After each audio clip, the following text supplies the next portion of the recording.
So they asked me, just like the third year I've done this, and I've changed very little because it's pretty good, if I do say so myself. It's been a lot of fun, and we've had a lot of great times growing together and understanding what your responsibility is, what that means, and a lot of times it's interesting. People don't understand what your responsibility is and how it affects us because we're just going about our daily lives. We're doing what we usually do. We're going about our routine. And it does affect, when we act irresponsibly, it affects everybody around us, it affects us, it affects our relationship with God. And so you guys all should have a sheet. I don't. They're all, so I made it easier so that you don't have to take notes on everything that I said. Dan didn't have notes. Okay. You need a pen, right? I have enough. I can ask Steve to make a copy. Can you ask Erin? Erin should be in her office. Can you ask her to make a couple more copies? I don't know where your office is. It's across from the printer room. Just tell her we need like, who doesn't have one? 1, 2, 3 copies. Let's make it that's even 10. So I'll go back to it. While she's printing this out, does anybody have any questions about class or me or anything? Is this the same thing we did all the other times, or is it different? Yes. Why fix something that ain't broken? Did you Lysol yourself? No, but I wash my hands with antibacterial soap. Well, I can picture because I was with the one too. Well, I'm not near you, You so. just back up. Oh, no. Don't cough in my direction. Come on, I already got it. You will get it again. Alicia. Claire got it and she drank out of Logan's cup and he had it and she didn't get it again. Clara had it 2 days in a row. Well, and so did Alicia. So, you know. She didn't get it because it's part of the virus. Yeah? I think this class is one of the best classes that the Well provides, taking responsibility for your own stuff. Amen to that. Because you do. And I don't want to talk a whole lot because then I'm going to give away everything and I'm just going to let you go home. One class. Yeah. I would have rather done that. I think the first year we did it, it was like 4 hours. And they were like, just teach it for 4 hours. And by the end of it, people were like dead. I think April was in that one. I was in that. Were you in the one that, when I was we in did the all first of one? them. Oh yeah, that's right. I was in there. Because we did, the first year, Mandy's idea was let's put them all in one class. And so we were here for like 3 or 4 There was hours. one class a month Yeah. instead of 4. And so everyone was like dead, like kill me now. Yeah. I would have been dead. Who needs a copy? I need a copy. Angie. Thank you. Karen, you got one? Yes, I got one. All right, so, excuse me. So when I, what? Oh, I thought you were talking to me. Did everybody sign in? I didn't. I gotta sign in. Irresponsibility is when I don't take responsibility for the things that I am responsible for. So when I don't take care of the things that I'm supposed to take care of, things that are entrusted to me, whether it's kids, whether it's, activities, whether it's taking care of your home, bills, whatever it is. Irresponsibility is when I take things that I am responsible for and I do not act responsibly in those and I don't fulfill those duties. Irresponsibility is hard to see in the mirror. So that's what I love about this class, is that it helps you to look in the mirror and look for things that you don't normally notice. Usually when someone comes up to you and says, do my eyes look weird, or is there something on my face, and you otherwise wouldn't notice unless you're actually looking for that. And so when you're looking in the mirror and you're not, when you're looking at yourself spiritually and emotionally, it's hard to see irresponsibility if you're not looking for those things, if you're not looking for the characteristics of irresponsibility. Irresponsibility is also celebrated in our culture. It's something that in American culture and in many cultures throughout the world, it's celebrated. It's norm. When I act irresponsibly, when I do things that I'm not supposed to do, just look at the world around you. Look at the people in this community, in Baltimore City, in Glen Burnie, in Anne Arundel County. Just in the area that surrounds us, and all the things that are happening, all the murders. Walk out in the street and you'll see irresponsibility all over the place. Then there was the movement of civil rights, which is basically, I have the right to be irresponsible. I have the right to not take care of the stuff that I have been, given. And that's where we get the ideal that people live off of the government, which is, not good. The government exists, and it's not that, and I'm careful to say this because there are people out there that do get benefits from the government and need it. But a lot of times, and I've seen it happen time and time again, where those benefits are given and people get dependent on them, and so then they live off of those without trying to be responsible for their own lives.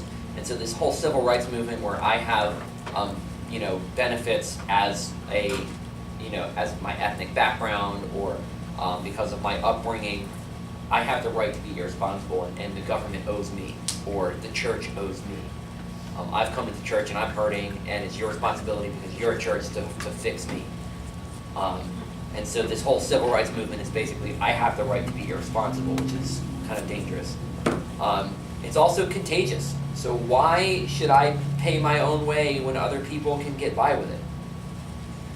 If someone sees, and I've seen this happen in many families, so if you're irresponsible and your kids see that, or even your friends and family, it's contagious, so they pick up on that irresponsibility. That's why when you get families, so I know, hold on, I'm gonna open this real quick. I know a couple of people, one in particular, this family where the parents, they don't pay their bills on time, they're always asking, and it's not bad that they're asking for help, but it's like they're spending their money on things that are unnecessary, and so their kids are picking up on this habit. And so it's filtered down through generations and generations of irresponsibility. And that's not to say, again, if you need help with something, you should be able to ask for it. But there is an error of you have to understand, you have to look in the mirror and say, am I being irresponsible, or do I really need help? And the fact is that when we act irresponsibility, someone has to clean it up. And the example I used, I think last year, was if you're walking down the street, you're walking your dog, and the dog craps on the ground on the sidewalk, and you decide, cool, I don't want to pick it up right now. I need to get home. You get home, and your ideal is, well, it's fine. I don't have to deal with it, right? Someone has to clean it up. Someone is going to come by and either step in it, or the city's going to come by and clean it up. All the trash that you see in the road, up and down Pennington, churches and organizations come through and clean it up all the time. And the people who act in irresponsibility, me and Alicia were driving home the other day, and some guy just rolls down his window, chucks out a napkin, and rolls his window back up. Because they don't care. People just don't care. They have no respect for themselves or their community, and that's when things happen like what we see in Curtis Bay. It's just generations of people who just lost hope, and that's a big part of it. So there is I'm not here to say that if you're acting irresponsibly, you're this horrible, wicked person. This whole class is designed so that you would look at yourself in the mirror and then decide to start walking in responsibility, so that at the end of this class, hopefully we'll be at a point where we are able to look in the mirror and say, I want to take responsibility for some things. Like, we as a church, we've taken responsibility for other people's stuff all the time. Like, we went, on one of our prayer walks, we actually went and cleaned up the park. Because, if you've ever been down to the park, that's a nasty park. And it stayed that way for maybe a whole week or two. But the point is, somebody went there and decided they're just going to throw their trash on the ground and expect someone else to clean it up. And that's irresponsible. So irresponsibility is when you act irresponsibly, or you don't live up to your duties or your responsibilities. And some people expect other people to clean them. Some people live with that idea. Just somebody else will get it. Others just are completely oblivious to the fact that someone else has to clean up their mess. But regardless of whether you act responsibly or irresponsibility, the messes that are incurred by irresponsibility have to be cleaned up by somebody. If you don't pay your electric bill, your electric gets shut off. That's cause and effect. If you don't go buy food, then you're going to be hungry. If you don't eat, eventually you'll die. We take responsibility. We're good at taking responsibility for ourselves sometimes when it comes to food and things like that. But when it comes to other people, not so much. Second point there is that someone has to pay the price. And I've got a couple of quotes here for you. Actually, one, I'm sorry. No, two. I changed my mind. Freedom is the will to be responsible for ourselves. And I don't know, do you have that on there? What am I looking? No, you don't. So these are quotes, you can write them down, you don't have to. Freedom is the will to what? To be responsible to ourselves. And that is Friedrich Nietzsche. It's and if anybody wants to know how to spell that, let me know. Otherwise, just write down the quote. Freedom is the will to be responsible to ourselves. So freedom is not the blessing of being able to do whatever you want. A lot of people say that we don't live in a truly free culture because we have laws, and if we have laws to keep order. We have laws to keep people responsible. So having freedom in America, having freedom is the will to be responsible to ourselves, to the things that we've been given. Freedom is the will to not murder. Freedom is the will to take care of the kids. Freedom is the will to pay the electric bill or feed our the family. And so that is responsibility. That's what freedom is. And then the second quote here is, liberty means responsibility. That is why most men dread it. Liberty means responsibility. That is why most men dread it. Again, freedom and liberty, they're one and the same. It's basically the ability to be free to make your decisions and be responsible. And that was by George Bernard Shaw. George Shaw. And hey, look, I do have a third quote here. I can't count, apparently. When you blame others, you give up your power to change. So that's your third quote, is when you blame others, you give up your power to change. Essentially what you're doing is when we blame, and this is a big part of responsibility, a big part of when we start to get into irresponsibility is when we start to blame other people for our problems. I don't know if any of you know anybody who likes to blame everybody else for everything that goes on in their lives. I know a couple of those people. I have a couple of friends that I don't really talk to anymore because it was always, whenever something went wrong, it was always somebody else's fault. I have people in my family that are like that. Huh? What? Can you repeat that last What? Oh, when you blame others, you give up your power to change. So if you look in the mirror and you say you're looking at yourself objectively and you're saying, I've got all of these problems around me. I'm struggling here, I'm struggling there, I'm having issues here, I'm having issues over here, and you're looking at all of your problems, and if you can't connect them back to yourself, then you're never going to grow. And that's because when you're not able to connect those issues back to yourself, you're doing one of two things. Either you're taking responsibility for it, or you're blaming other people. You're outsourcing your responsibility to somebody else. So if I don't pick up my, the dog crap on the sidewalk, and someone steps in it and they yell at me, it's their fault for stepping in it. Instead of me going, well, if I wouldn't have let if I would have picked it up, cleaned it up, then I wouldn't be getting screamed at right now. And so really what we have to start doing in order to take responsibility, something to start thinking about now is, are you someone, and this is one of the biggest things I see when people don't take responsibility, is because they blame everybody else.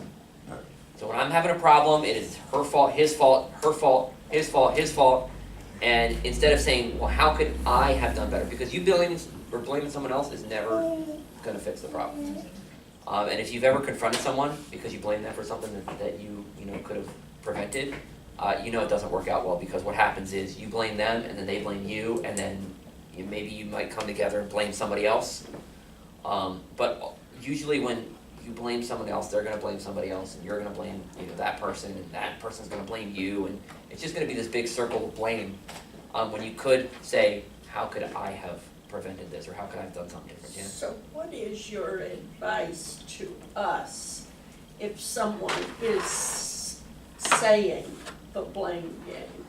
It happened because she did this or he did that. Should we even try to bring that to their attention, the benefits of it? Or should we, as people, just worry about ourselves and who we see in the mirror. You understand the question? So the Bible talks a lot about being humble and walking in humility. And so when someone comes at you, and that's a great question, when someone comes at you and they're blaming you for something, the best thing that you could do, and I'm talking about the best thing for you, because if you're gonna sit there and start blaming them, you're gonna get hot-headed. And it's gonna escalate. The best thing that you could do if someone comes at you, so we're talking about the other end of the spectrum, so if you've got a friend who's irresponsible and they're blaming you for something, honestly, the Bible talks about praying for your enemies and loving those who curse you and giving water to those who are thirsty, your enemy who is thirsty. So the best thing in parallel to that, in relation to that, would be to, okay, so if you're gonna blame me, let me objectively look at myself and see, well, was there a part that I played in that I could have fixed or prevented? Okay. You're gonna blow your enemy away. They're gonna be blaming you, and you're gonna come up to them and you're gonna go, oh yeah, okay, so you're blaming me. Let's talk together and let's see where I could have played a part in that. Instead of you going, no, it's not my fault, it's your fault. I didn't do it, you did it. Because then they're gonna freak out on you, and it's just gonna escalate it, and I've seen it happen time and time again. Blaming somebody else does not generally fix the issue. Although you can come together, yeah. Yeah, I had this conversation with my son the other day. He's like, because I asked him why he was angry, and he's like, well, my wife did this and my wife did that. I'm like, really? So it's her fault you're angry? Don't you think it's your fault because you're choosing to be angry? And she's like, or he's like, oh, well, then I'll just call you back. Oh my gosh. I'm like, are you serious, son? So you don't want to hear what I got to say? He's like, not right now. I said, all right, bye, love you. Well, it's another great point. I mean, in marriage, if you're going to blame your spouse for everything, you're not going to have a very successful or happy marriage. Because if it's always the other person's fault and you never do anything wrong, again, if you have friends like that, I'm pretty sure that you probably won't stay with them or friends with them for very long. Because when you've got this ideal that it's someone else's fault for everything, and there are people, and it starts small. If I can blame someone else, it's so much easier. Okay, so I show up late to this class today. I didn't show up late, I was actually early. We're talking about figuratively here. Yeah. Hypothetically, I showed up late to this class. Erin comes up to me, she's like, you're supposed to be here at 1 o'clock. Well, it was traffic lights. Where I could have said, yeah, I should have probably left a little earlier knowing that Patapsco is ridiculous. And I could have showed up here a little earlier, and then I would have been able to prepare or even pray before the class. And so that's what I could have done. But instead of blaming my environment, I find where I could resolve the issue. Because if you're never open to resolving anything, and you're pushing off the blame on everybody else and everything else, then you're never going to grow as a person. It's going to be, or you might grow and it's just going to be a lot harder for you. Because taking responsibility is not just something that frees those around you, but it frees you, yourself. It's kind of like forgiveness. Forgiveness, when you have people who have hurt you, ever heard, forgiveness is freeing to you, not the other person, and forgiveness is hurting you, not the other person, because when you're unforgiving, you're not hurting that person. That person could care less, I guarantee you. You're hurting yourself. So when you're acting irresponsibly, you're not hurting others around. Well, you are hurting others around you, actually. This is a whole new paradigm. When you're irresponsible, like going back to the dog poop on the sidewalk, when you're irresponsible, someone's going to step in it. When you leave your mess on the floor, someone's going to step in it. So irresponsibility has this other factor outside of forgiveness, is that it hurts you and it hurts those around you as well. So it's just something to think about. And the second point here that you should see under B is it's taxing to others. So irresponsibility is taxing to those around you. It may be less demanding as far as you are concerned, but I've had irresponsible friends who are, you would think that people would understand that they're being irresponsible, but if they're not confronted, and I think Jan brought up a good point, is there a point where you do confront them about their irresponsibility? And I think there is at some point when it gets bad enough. There is a point where you sit down with someone and you say, hey, friend, Billy, Bob, Joe, whatever, I think you may be acting a little irresponsibly. And if they receive it, they receive it. But the unfortunate thing is most of the times if they're not willing to look at it, they're not going to change and they're not going to see it. I've had to confront a couple of people about irresponsibility, and generally it's just, no, it's their fault. Well, that's the point I'm coming to you about, is that you don't take responsibility for things. Irresponsibility is more comfortable. It's easier. It's easier to be irresponsible. It's easier to not pay a bill. It's easier to, again, let the dog's business sit on the sidewalk and walk by it. It's easy to push my responsibilities and my duties off on other people, but it's painful for those around me. And being irresponsible is time that you're less time that you're trusting in Christ as well. It's hurting. It hurts your relationship with Jesus, because if you're not trusting in God to get you through the things that you're being irresponsible in, then you're not trusting in the God of all creation to be able to supply your needs. Any thoughts so far? What Or about questions? at work? Huh? Say you're at work and you gotta bite your tongue because there's favoritism or, Yeah, that's hard. It's tough. Because the workplace is not always a friendly environment for good counsel. There are a lot of times where you have to bite your tongue, because there are going to be people that surround you that just, you want to, cry over. But yeah, it's tough. Like in a work situation, it's a little different than a friendship, because in that situation, it's like, if I say something, am I going to get fired? Usually I offer the advice that if it's not coming against your faith and you feel like it's going to get you fired, just don't say anything. Like, I'll stand up for my faith.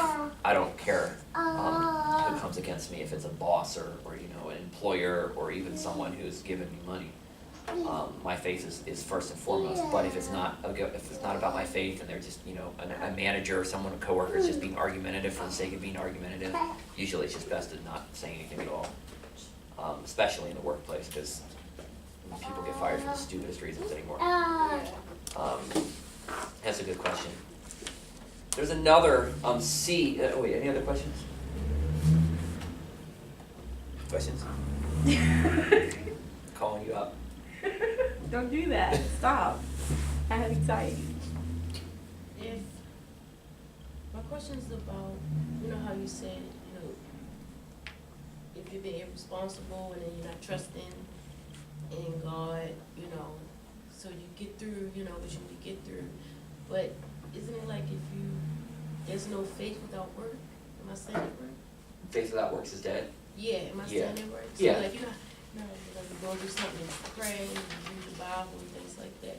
But shouldn't you also do something to help you get through it too? Am So I yes, saying that that's a right? great point. Yeah. So a lot of people think, and I was. Could you repeat that, because I didn't hear it, the question? What she said? Yeah. Yeah, she said faith without works is dead. And so isn't there a point that in some ways, people say, well, I'm praying and I'm reading and nothing's happening, shouldn't we do something? And that's absolutely right. Like, that is spot on. A lot of people come, like as a pastor, people come to me and say, well, I've been praying and I've been reading the Bible, but I'm not hearing anything. I mean, a lot of times God will say things to you and He'll give you the knowledge to get through what you're going through. And I've done it before. Okay, God, maybe I don't want to do that, so I'm just going to wait for you to tell me something else. Or I'm just going to pray until you tell me definitively what you want me to do, and He won't speak anymore, because He wants me to act. So a big part of being responsible is acting, taking action. A lot of times, whether it's fear, because I'm not here to say, if you're not being responsible that you're this wicked person. Again, sometimes we get into irresponsibility out of fear. I mean, we start blaming other people. It's because we don't want to be vulnerable ourselves.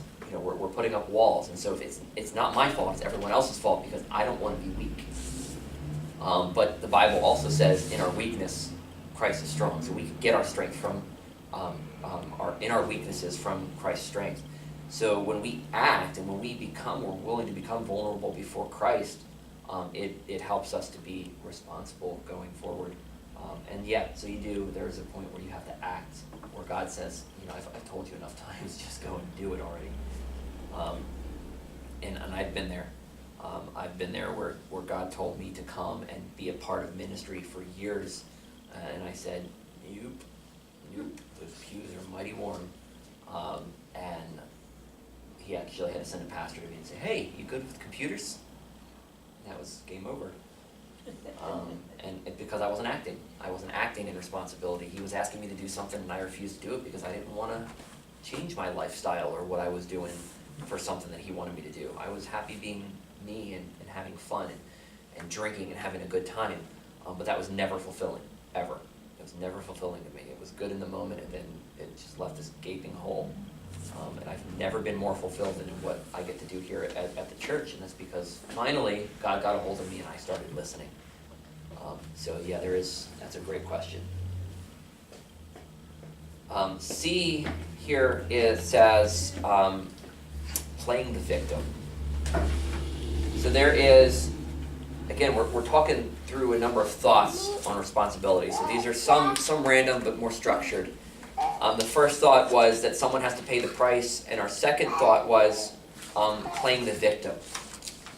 So there are those who blame others and everyone else, and then there are those who play the victim card.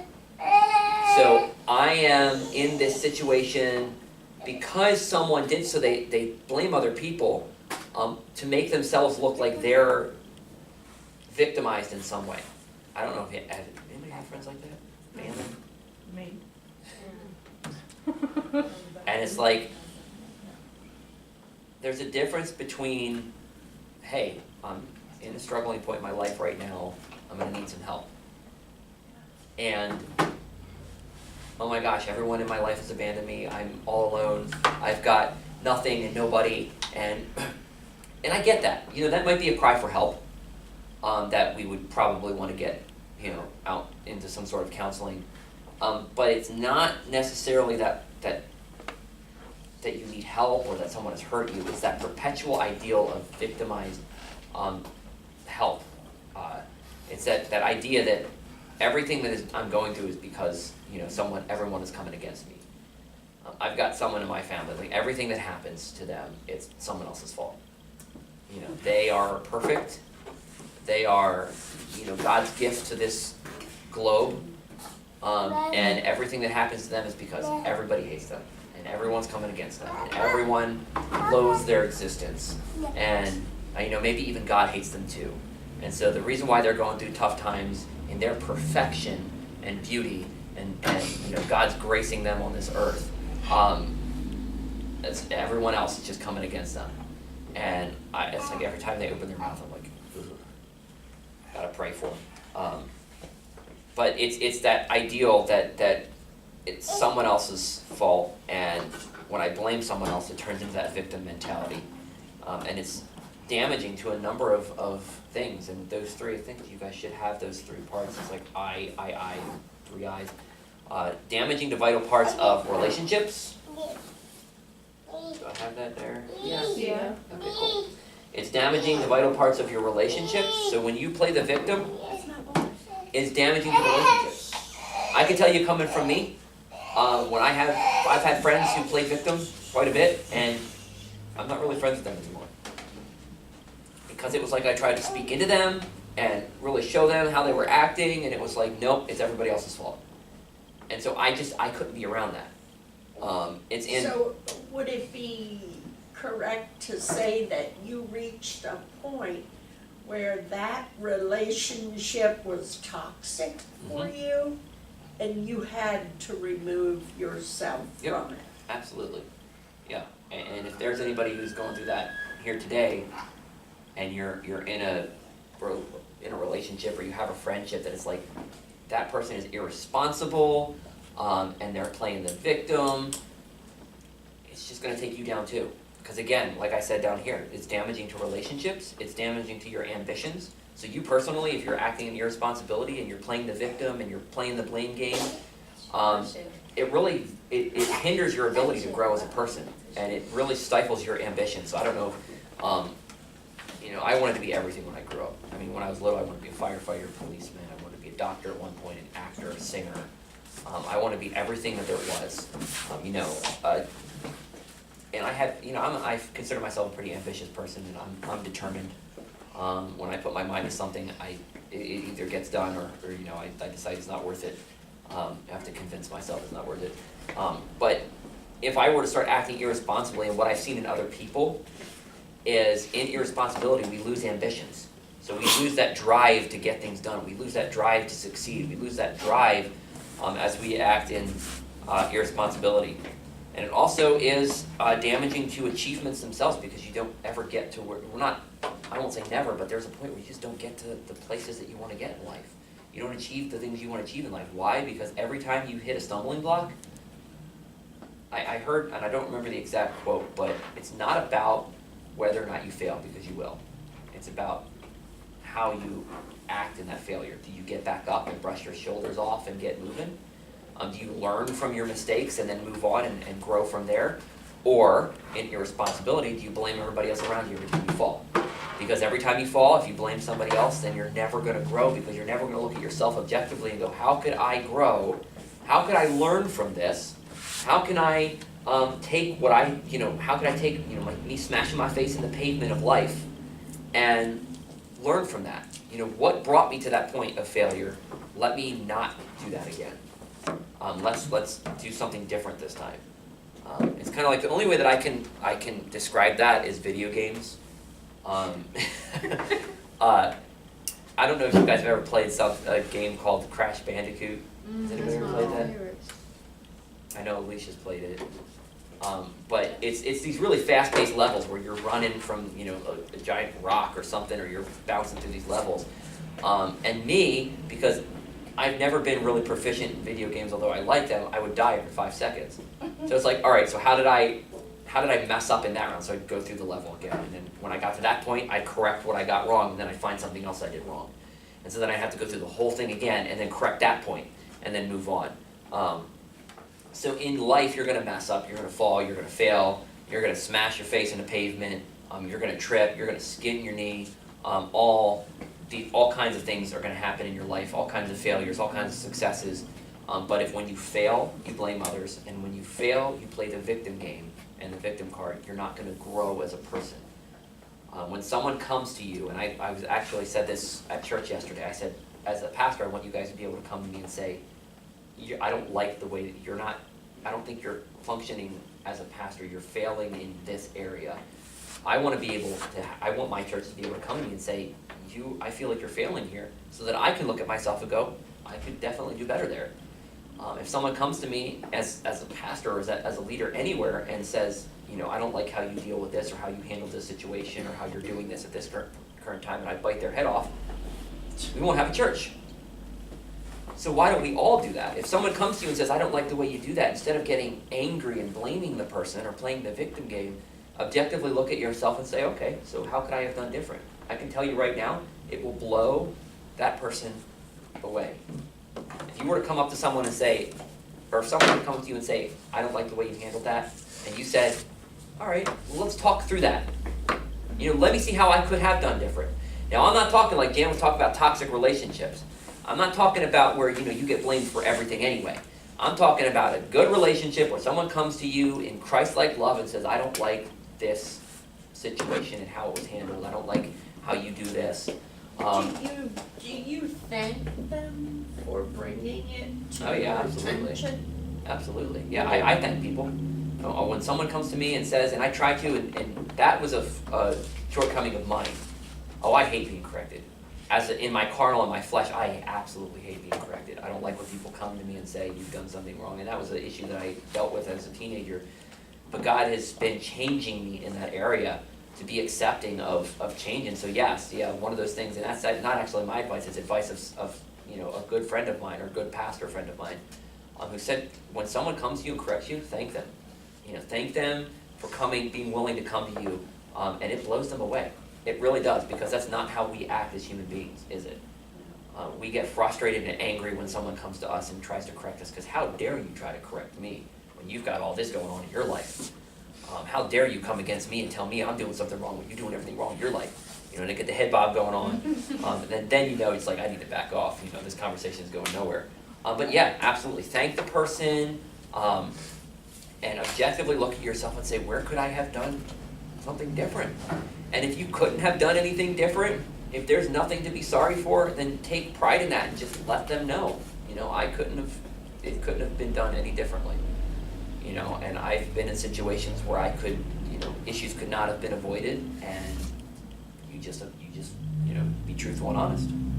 I would imagine as a pastor, you may be in the situation where you can't really reveal to this person all the details of what you were involved in Yeah. because of confidentiality. So you just ask them to trust you, Mm-hmm.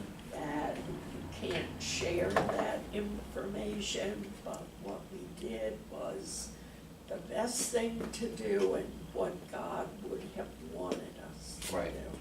Something along those lines. Right. Yeah, absolutely. Because there is it's a fine line between confidentiality and slander and gossip. And there are, some people that have come through here that just enjoy talking about other people. So you put them in a position of leadership and they find out some things and then they go and they blab it all to everybody they know. And that's frustrating because that's not how we should back each other as Christians. And again, it goes back to that the blame mentality, the ideal that it's somebody else's fault. You're under D. Does anybody have any questions so far?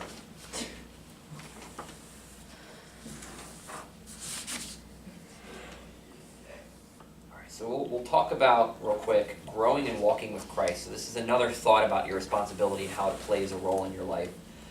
First of all, in your walk with Christ, because the Well is a Christian organization built on biblical principles, and so I get to talk about the Bible here. Your responsibility is a hindrance to your walk with the Lord. It is. It's a hindrance. When you're not taking responsibility, you're really blocking your relationship with Christ.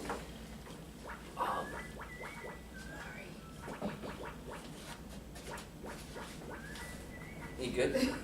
Yeah. You gotta get your bubble blaster out. Pop up. Oh. Caught red-handed.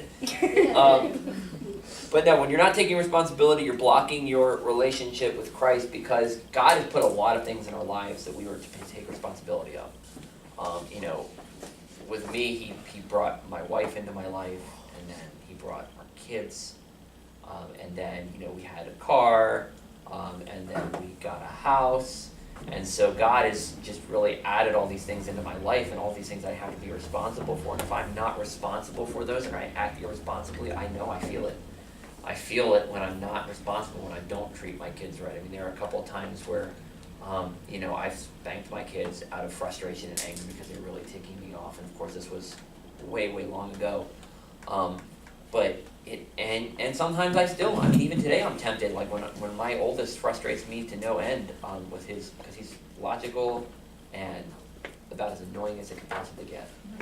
And so, like today, he told my wife, because we have a lizard in the back of our house, or the front of our house, however you look at it, and she was walking upstairs, and she's like, "Michael, your lizard's light's not on." He goes, "Well, you're closer to it, why don't you get it?" And I was like,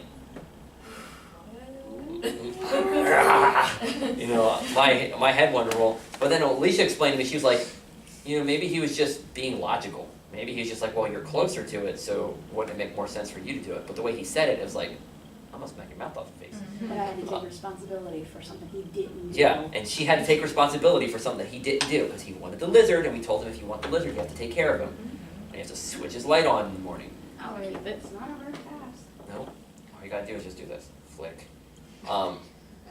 But when I am irresponsible, like say I get frustrated with my kids and I'm approaching them out of anger, or say I'm not doing something that God has asked me to do, and I'm not doing it to the fullest of my abilities, because it says in the Bible, do everything that you do to the glory of God, the glory of the one who made you.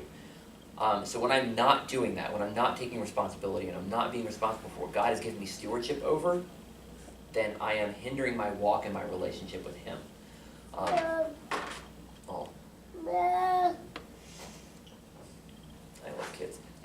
And so it's critically important to your communion. So your communion with the Father, responsibility. That's why every time we have communion, we do it once a month. Every time we have communion, I ask people to confess before God. And why is that? Because irresponsibility brings a lack of communion or a breakage in your relationship with the Lord. And so what happens is when you take responsibility, you confess your sins, you open up those airways of communication between you and the Father again. The second thing that it blocks is self-esteem. So I've noticed that people who don't take responsibility have low self-esteem, and that's my own personal observation and other professional observations as well. It hinders my self-esteem. I feel crappy about myself. Because it starts with, well, I can't pay this bill or I can't fulfill this obligation because whatever reason. And it may be a good reason. But then when we realize how easy it is to just push off our responsibilities, how simple it is just to blame somebody else and move along, then we start doing it again and again and again, and when we realize that we're not able to do anything, because God has created us to be people who accomplish things. God created us, the responsibility that He gave us in the Garden of Eden was to take care of all of the garden. And we were put here to work. We were put here to have responsibility to take care of things. So when we don't operate, it's kind of like if you were to put water in your car's gas tank. It's not operating it won't be operating at all. Not even high efficiency, it won't be operating at all.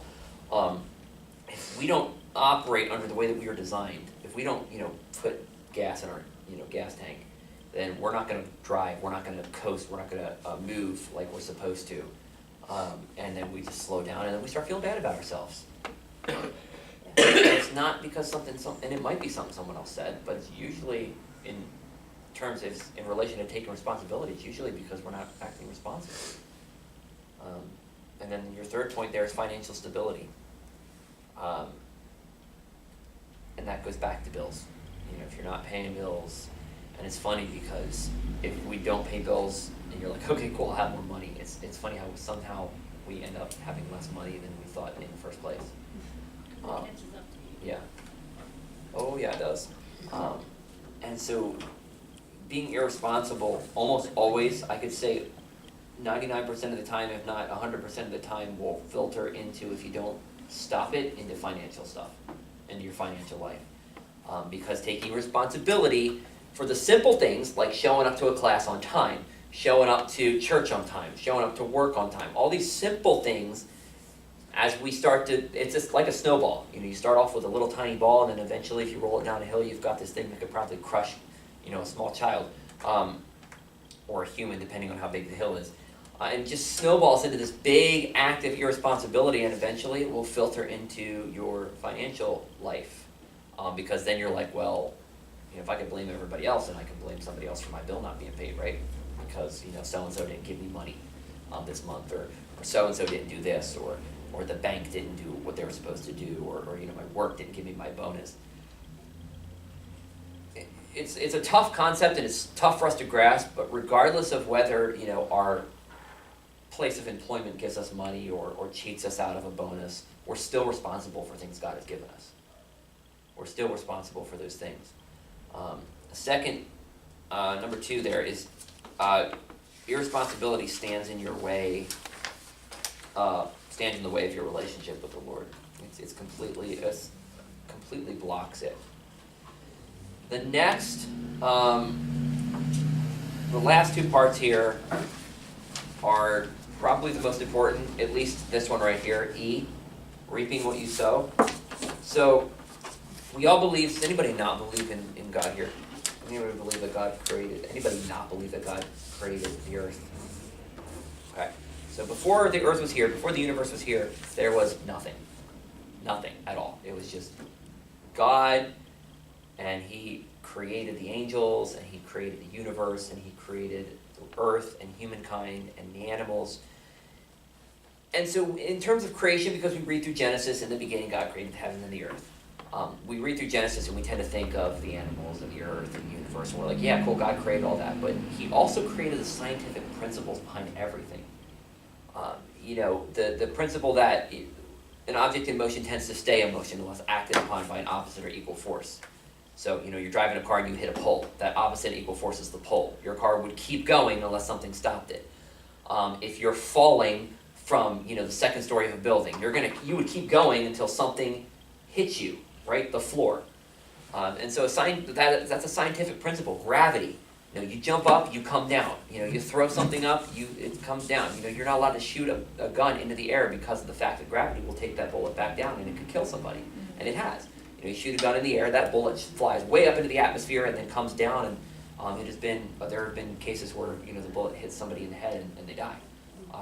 Because it's that force, and, you know, the force that stopped that thing would happen to be, you know, someone's head. But all these scientific principles, these things that are the reason for all that happens, God created those. The periodic table of elements. Anybody, I know, you know, we've all been in high school and or at least seen the periodic table of elements. God created all those elements, and we can combine them, and you know, even split uranium. You could split uranium and, you know, take out an entire city. God created all of these elements that we see. I mean, the table that you're sitting at, it's a collection of atoms and molecules that have come together and are stable and they hold. It's why water, you can stick your hand through. You know, the molecules are loose, and you drink it. And it's God created all of these things. He created physical items, physical things like animals, humans, you know, rocks, dirt, the air, sky. He created the universe. He also created scientific principles, you know, the ones we just talked about, but he also created moral principles. So all of that to say that God created physical, scientific principles as well as moral principles, and one of those is that you reap what you sow. That is a moral principle that God created. The same reason why when you show somebody love and grace, it either baffles them and they show grace back, or it makes them completely angry because they don't understand it. You know, it's God built this moral code into us. We don't kill people. Well, you know, we know that it's wrong to kill people. Some people do it anyway. We know that it's wrong to steal. We know that it's wrong, you know, in a marriage to cheat on our spouse. We know it's wrong. Because God developed, why is it universally that we know these things are wrong? Because God created that moral code inside of us that we know, I'm married, I don't need to, you know, be looking at another woman. You know, that person made me mad, I know that the solution is not to kill them. You know, that person has something I want, I know the solution should not be to steal it. A lot of times we ignore our moral code and we do things anyway, and that leads to more problems. Yes? Over the years, you know how you'll read a scripture that you know you've read a million times before, but it says something different to you? And it was just what you're talking about, the scriptures in Genesis about the creation and Adam and Eve. And it says, God created work. That's why he created the creation. That's why he put Adam and Eve in there to work and take care of it. Yep. And I thought, my gosh, I've never seen that in that verse before. Yeah. That's the whole, so all these details about what he created. It's easy to say the sky, the land, the moon, the people, but work itself. Yep. He wants us to work. Yep. He designed his creation for us to work. And we are actually, people are happier. A lot of people get frustrated. I am happier when I'm working and providing for my family. I'm happier and more fulfilled when I know that I'm providing a place for them to rest. We just bought a house in May, and I've never felt more fulfilled in my life because I know that I'm putting a roof over my family's head. And that helps. I feel fulfilled. In Eden, it was easy. I mean, they basically, if you didn't know, agriculturally, farmers have to rotate their crops. So they'll have a set number of crops for a number of years, and then they have to completely rotate. So almost half of a farmer's crop is unused at any given time because they have to plant in half and then move it every so often because they use the nutrients up and they have to refertilize. It wasn't like that in Eden. It actually says, in the ground you will toil in Genesis. So because of the fall, not only were man cursed, but the creation itself was cursed. And so when they were cast out of Eden, they had to struggle I mean, there was no such thing as thorns and weeds back then. They just planted the seeds and things grew. So, yes, we were created to work, and God was like, I'm going to make it easy for you guys. You throw a seed in the ground, and it's going to bring forth this beautiful fruit. But in the curse of the fall, now we have to toil, and it's hard. But that doesn't take away from the fulfillment that we get from that toil. The fulfillment that we get from working, the fulfillment that we get from doing things and providing for our families. And again, we're going back to those moral principles. He says, you reap what you sow. People think that God forgets sin, but he does remember. I mean, I know it says in the Bible that God casts sin as far as it is from the east is from the west. But if he doesn't remember your sin, then that basically takes away from his ability to be all-knowing. But that's good news. To me, that's good news. So when I first heard a pastor say that God does not forget your sins, I was like, what'd you talk about, Wills? I was like, no, he forgave my sins. He forgot my sins. And he goes, no, he did not forget your sins because it says in the Bible he is omnipotent. He is all-knowing. So if he were to not know your sins, then he would have not be God. But the fact that he remembers or he knows your sins, but he decides not to look on them, he decides to look on the new you, is beautiful. Because it's not like he forgets who you were and you're like, hey, God, remember that sin. And he's like, what sin? Who? What? I don't know that part of you. He chooses to look on the new you. He knows the old you, but he loves you regardless. Forgiving but not forgetting. The what? Forgiving but not Right, forgetting. forgiving and not forgetting. Because it is, I mean, we think that when we forgive someone, we have to forget what they've done, and that's not necessarily true because, you know, a lot of us are like elephants. We remember all the things that people have done against us, and that's a, you know, that's tough sometimes, isn't it? But we do remember, but we're called to forgive and not look on that sin anymore in relation to what God has done for us.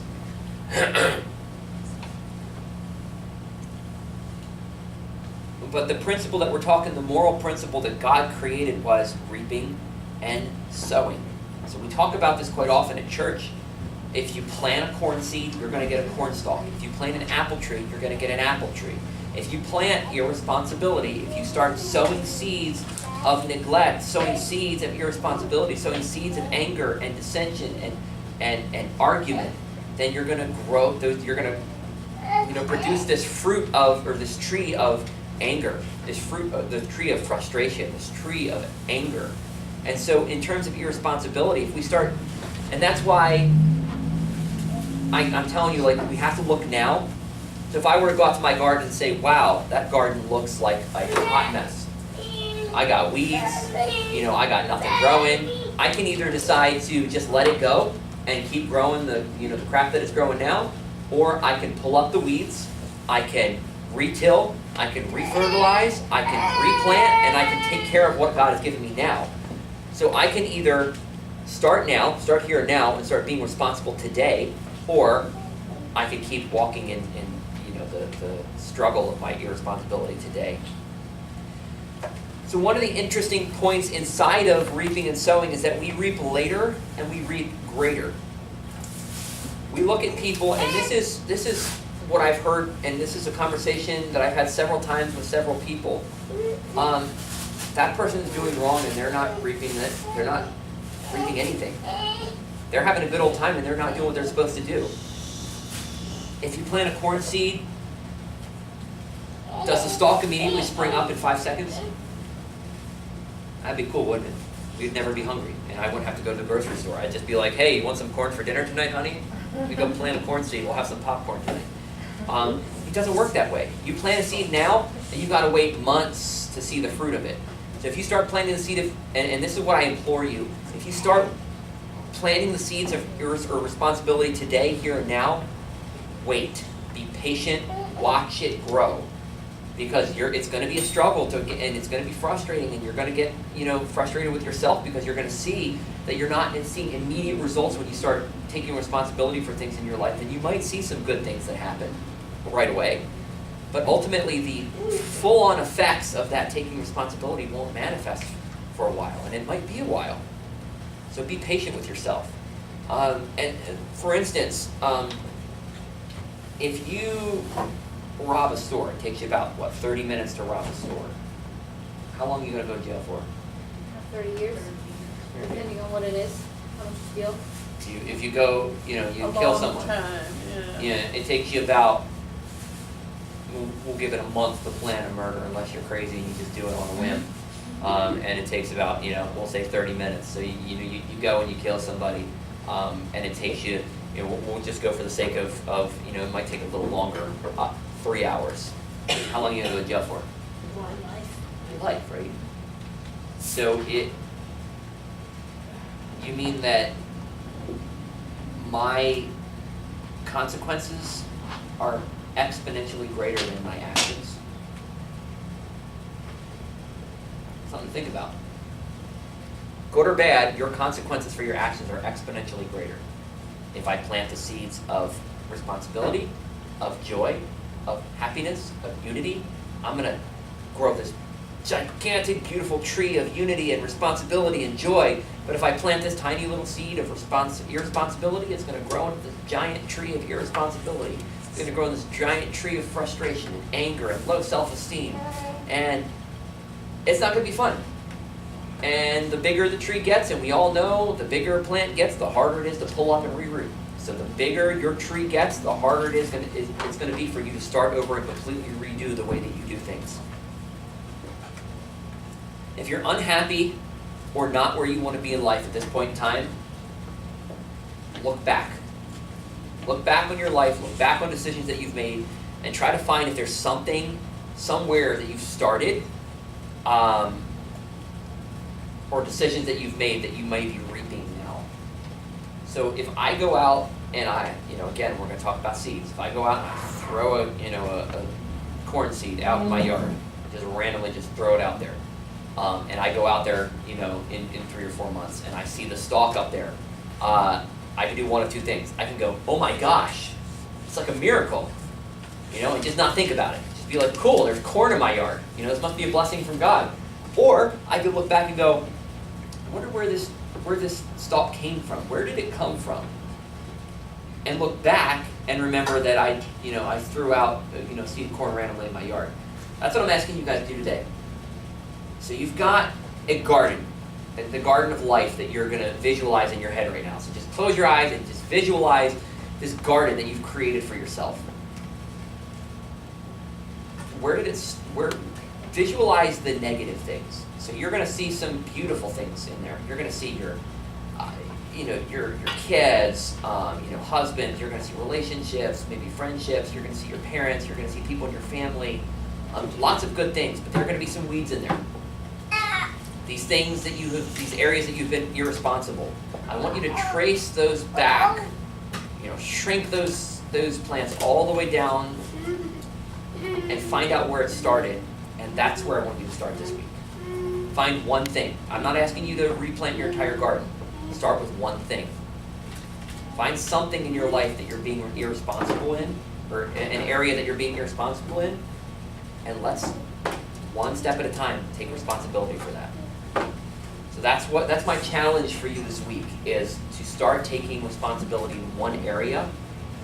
I'm going to pray for you each individually that you would not only do this, because it'll change your life, I promise you, but that you would grow in that, and that you feel your relationship with the Lord start to fester and to grow. Not fester, that's a horrible word, but to grow, and just that you're going to feel this connection with Christ that you've never felt before, because you're taking responsibility for something God has given you.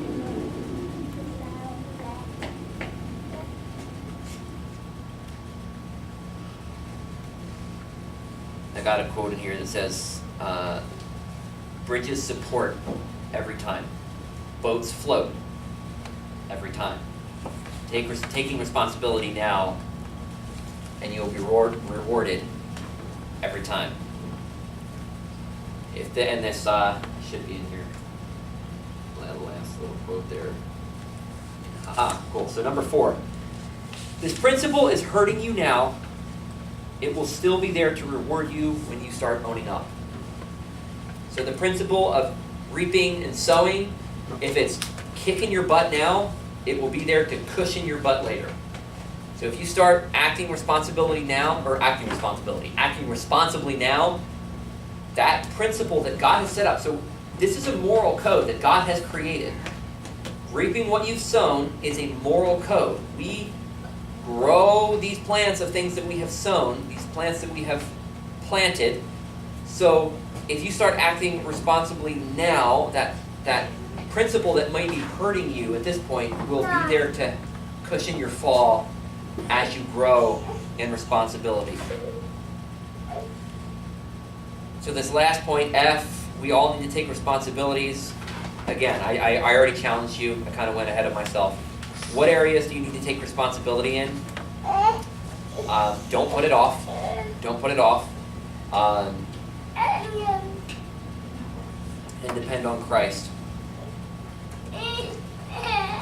God is in you, and He wants you to be in communion with Him.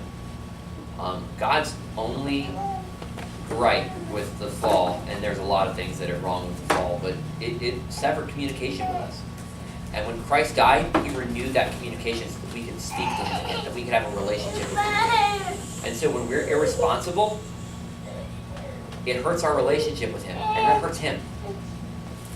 God isn't up there and He is a righteous judge, and there will be a day when we stand before Him in judgment, but at this point in time, He is not judging you. He's loving you. He wants to usher you into this beautiful relationship of responsibility. So again, if you have to write that down, look objectively at your life, find out where you're being irresponsible, and make a change. One thing this week. I think the first year I asked them to do it, the last week, but this year I want you guys to do it, start doing it now, so that by the week 4 we can start talking together about how it's changed your life. So find an area that you're being irresponsible in today. Yeah. What if it was like a past decision? So if it's something that you have already done and that has already, that plant has already grown, I guess the only way I could explain that is when you grow a stalk of corn and you pick it, you don't regrow that. You don't revisit it, you just pull it up and forget about But it. you never got closure. Like me and my husband, we're still married, technically. We just walked away from the marriage. Didn't try, nothing. So how, And that's something that affects you? I wonder Obviously. what if we would've, I think that's why, when you make that type of bond with God, you're supposed to stick by it no matter what. We didn't, and things been different. So how do you fix that?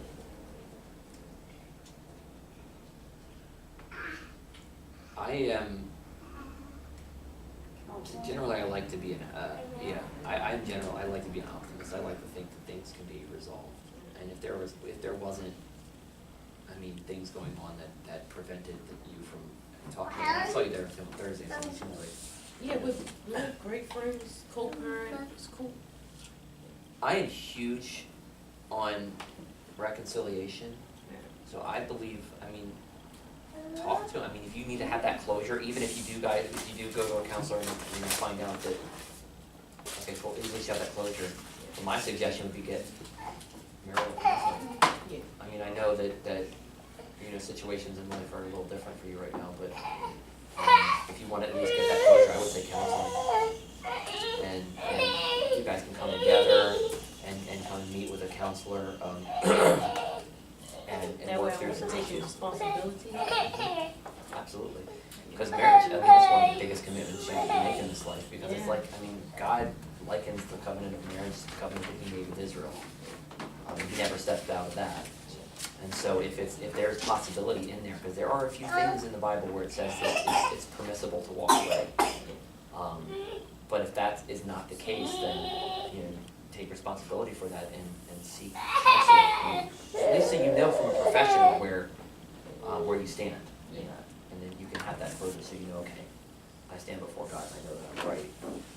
Better than waiting your whole life and going, man, I should have made that decision a long time ago. We're standing before Christ one day and Him saying, so how about that decision? Yeah. It's a great question, but that would be my suggestion. If that's what God is putting in your heart, then I would run for it. At least to see what could have been, or maybe God will open up the door for something good to happen. Yeah. Yeah.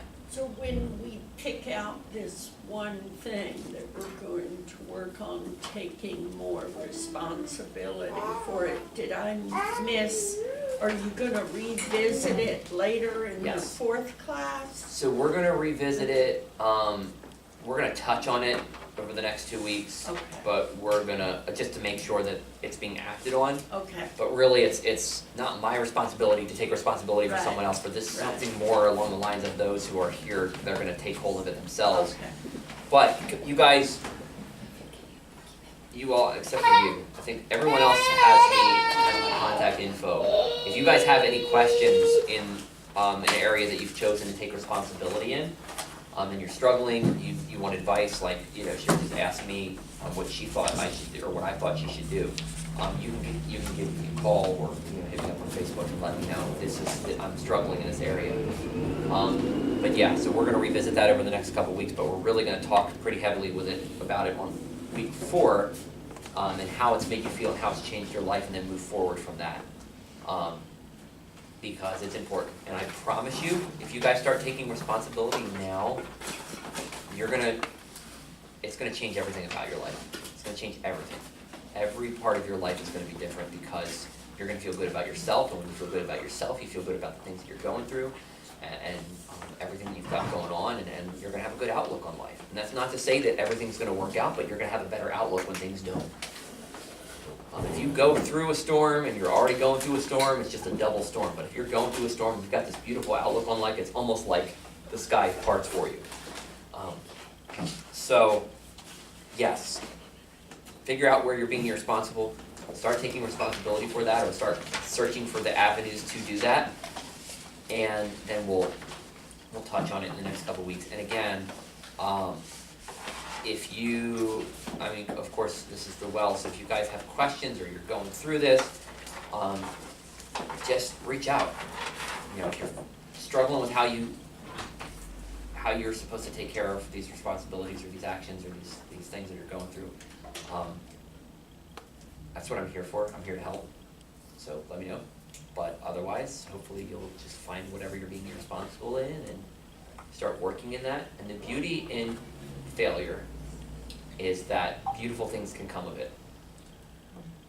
The bad thing about it is that we can allow nasty, disastrous things to come from failure as well. We can allow it to affect our self-esteem, we can allow it to affect our motivation and our ambitions, or we can allow it to make us stronger. Greatest example I know is Thomas Edison, who invented these things. Light bulbs. Or like, oh, yeah. Yeah.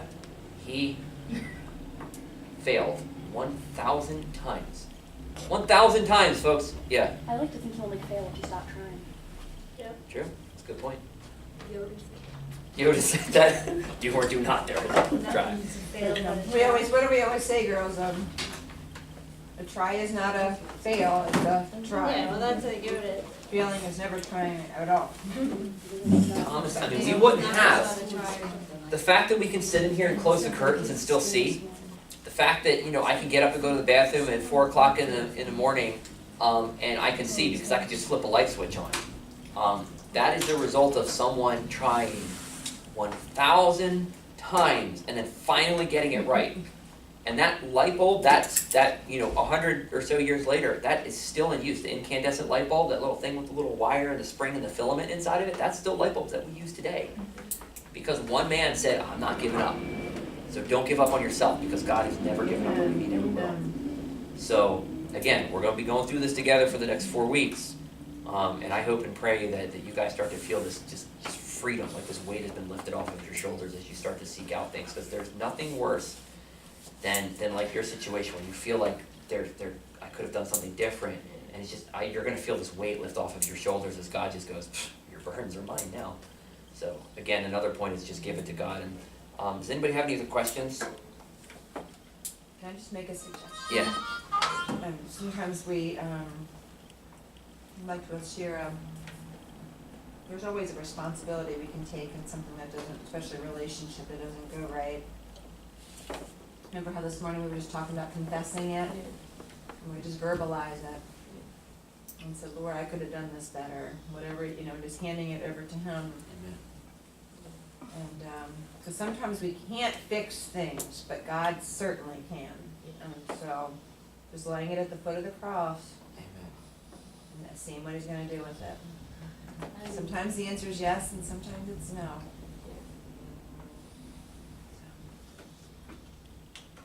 I love this group of people. It's my favorite month of the year. I love doing this class. I always wonder, I'm like, okay, so I had all these people last year. How many people I get this year? I'm always full. I think last year we had one class where like nobody showed up because everyone was sick. I was really bummed out. No, one person showed up, and we just sat there and taught them. So it was fun. I don't know why I brought that up. There's absolutely no relevance whatsoever to anything that we're talking about. But Ethan, thank you for coming. You enjoyed teaching me Yeah. today. It was great to have someone to teach. yeah, Yay, it was applaud good. yourselves. So yeah, does anybody have any other questions? I want to make sure that you guys get your questions out because this isn't just, I don't come here just because I like to talk, and I do like to talk. And ask for comments from the peanut gallery. But I know I love teaching. I love sharing information. And what I also love doing, what I found is a real great passion of mine, is I love watching people grow in their walk specifically with the Lord. And in this class, responsibility has a huge effect on your relationship with the Lord. Because when we do, again, we act irresponsibly, we end up hindering our relationship. And it's not that God has moved away from us, it's that we're moving ourselves away from Him. As we try to take things into our own hands, we realize very quickly that we can't, and so we start blaming other people because we can't handle it. We forget that, hey, God is there, and He's there to take our burdens. So, Does anybody want to share what their area is? You don't have to, Oh, yeah. but if you'd like to share what your area of taking better responsibility is. I will. Okay. Sometimes cleaning my house. Okay. There you Because go. I'm too busy here or at my other job cleaning that sometimes yeah, I neglect you don't want to my clean own. anymore. Well, hey, I neglect. you can start that today.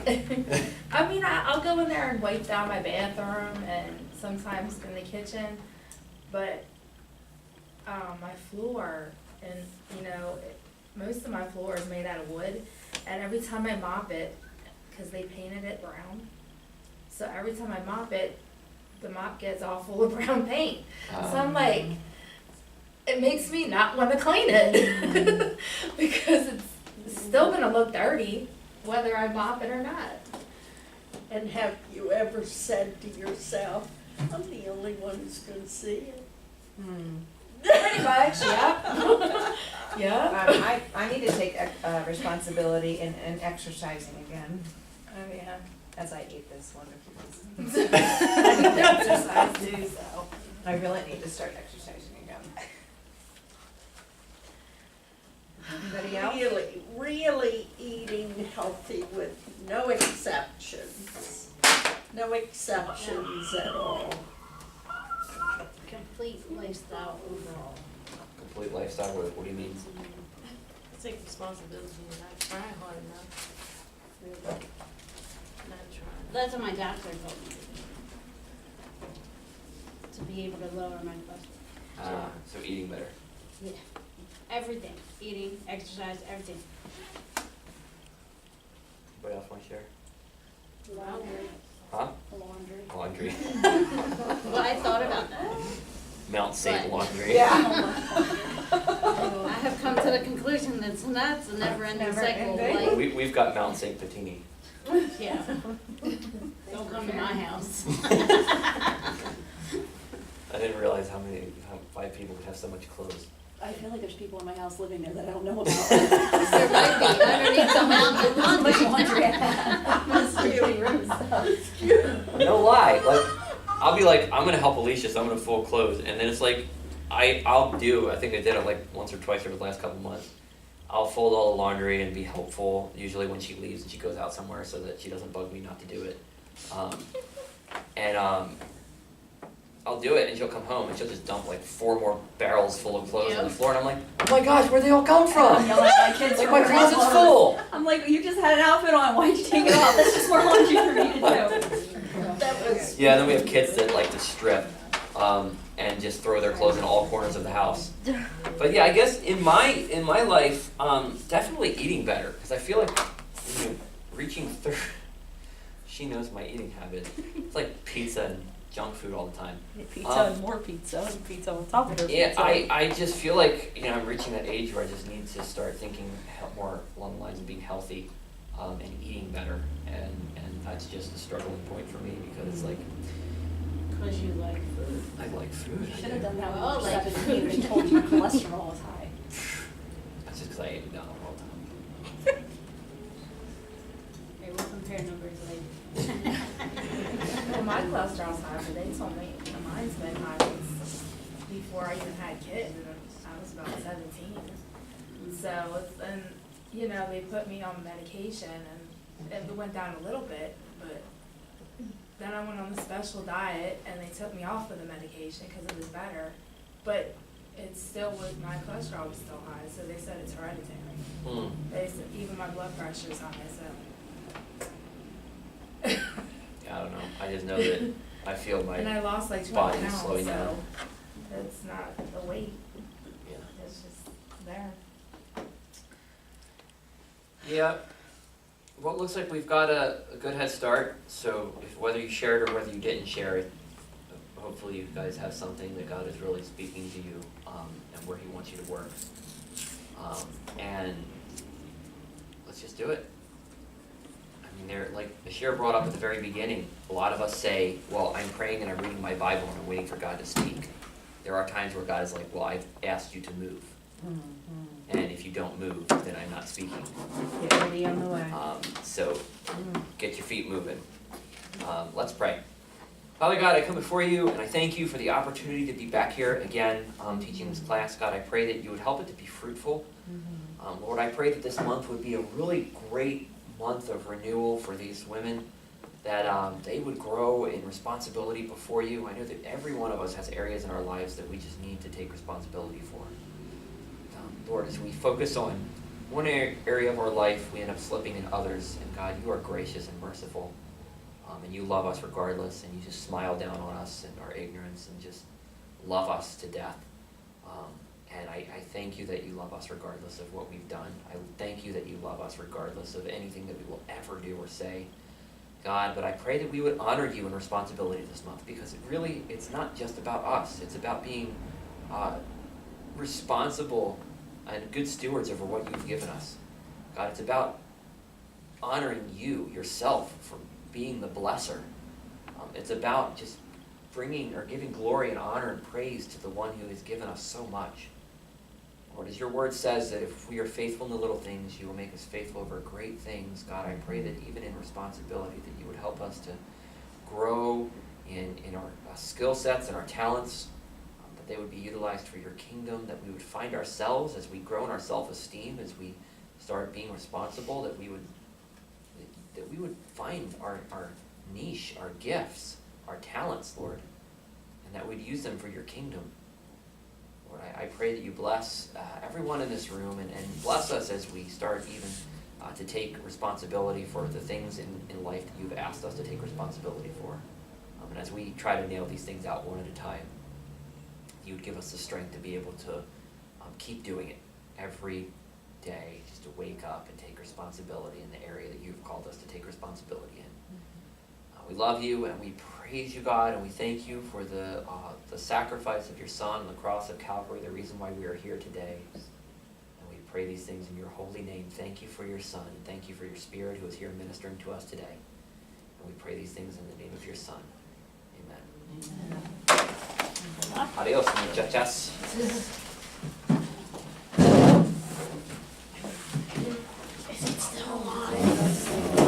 Yes. That gave you a hard Are y'all done? Yeah. I have a paper for you. Yeah, but belongs in the workshop.